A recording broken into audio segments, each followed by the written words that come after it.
In this week's portion, Shemini, the Torah lists the species of animals that we are permitted to eat and delineates those that we are not permitted to eat. Our rabbis explain that we are what we eat. And the species that the Torah prohibits are species that would, if we would consume them, they would have a negative impact on our character.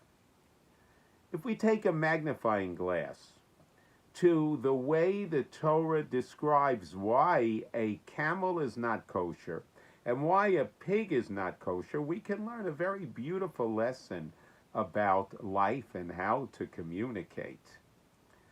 An animal, in order to be kosher, needs two qualities, two features. It needs to chew its cud and have totally split hooves.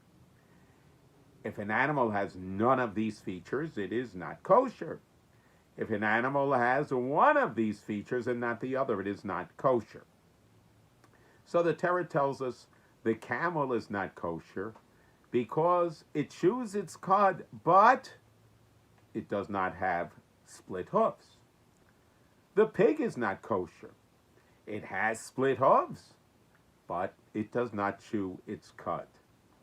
And many great rabbis ask the question, when the Torah tells us about the camel and about the pig and why it's not kosher, why does the Torah list the kosher part, so to speak, the kosher part of it first? The camel chews its cud, no split hooves. The pig has split hooves, but doesn't chew its cud.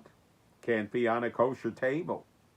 Why, when giving us the list, why does it list the kosher part of it first? And there are great rabbis who explain that there's a beautiful message here about giving admonition to another person. Start with praise. Always start with the good quality of that person. And then, once you make that clear, then you offer the positive criticism and corrective direction.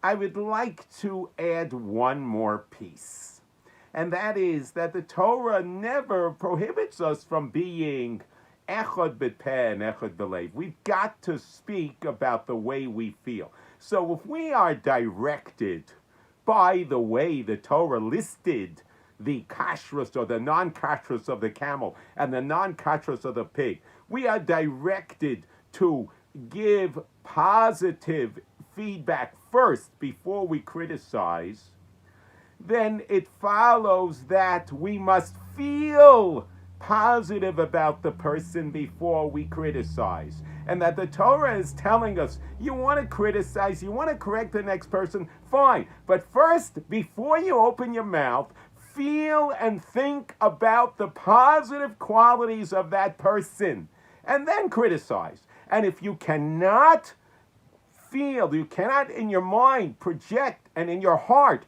feel that which is positive about the next person, don't say anything, don't criticize. Because that's what the listing of the camel and the pig teaches us. The camel is not kosher. Yes, the camel chews its cud, but does not have split hooves. The good quality, so to speak, of the camel is said first and felt first. Wow. If we could imbibe this, we're talking about consumption, food consumption. If we can imbibe this message, never to criticize before we see the positive of that person, how beautiful our lives and interaction would be. Have a beautiful Shabbos.